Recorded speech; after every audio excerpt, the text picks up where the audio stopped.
Hello and welcome. Today we have with us Dato Noripah Kamso, Chief Executive, CIMB Principal Islamic Asset Management, Malaysia. Hello, ma'am. Hi. It is known that you helped in successfully establishing a global platform for CIMB Principal Islamic Asset Management. In your view, what were some of the strategies that you all adopted?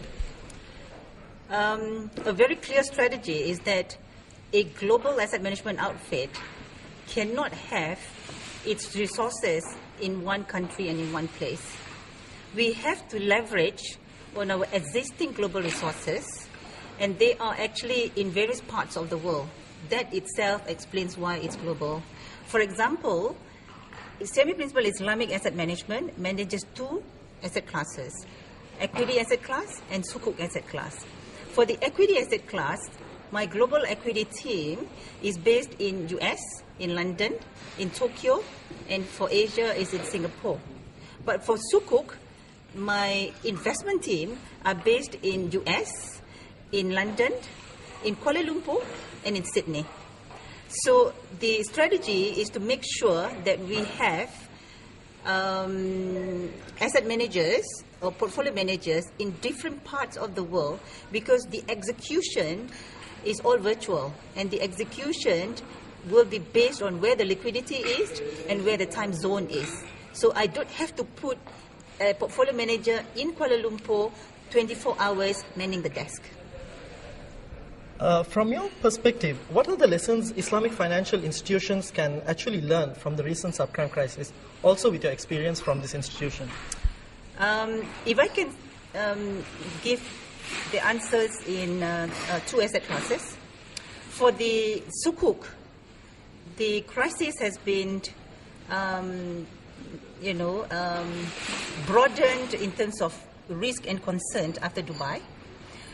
And the lesson learned from the Dubai crisis, which effectively to me is more of a credit crisis than a sukuk crisis, is that at the end of the day, the lawyers will have to go to the next level in terms of coming up with the documentation. The originators, i.e. the advisors to the sukuk, will have to also come up to the next level to meet what is required by the like of IOF and what is also required by the like of the investors.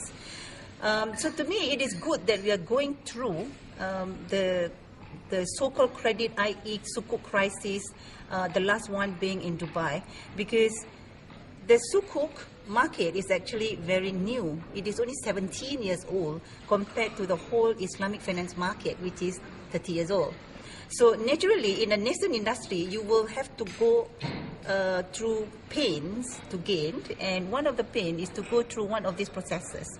And we could see now most of the sukuk is taking into consideration from a structuring standpoint what has been learned from the Dubai crisis.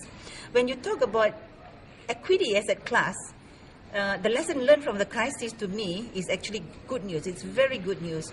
At the end of the day, the outcome showed that we have proven the test that an Islamic equity asset class grants comparable return with a conventional asset class in a downtrending market. It's a lot more resilient in a downtrending market, and this is actually proven in the last in the worst bear market from October 2007 to May 2008. The performance of the Dow Jones Islamic Market Index outperformed the Dow Jones World Index by about 7% within that 18 months. So it is good news. The crisis has actually proven that the investment process in an Islamic equity asset class showed that it will grant comparable return.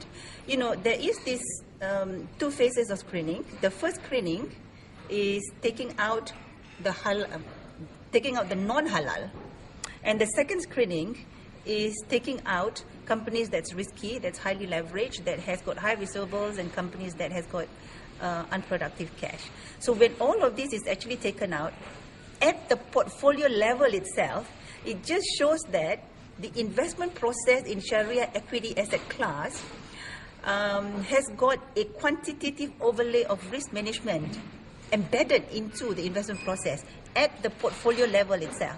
And that doesn't exist in a conventional portfolio. Thank you, ma'am. Thank you. That was Dato Noripah Kamso, Chief Executive, CIMB Principal, Islamic Asset Management, Malaysia.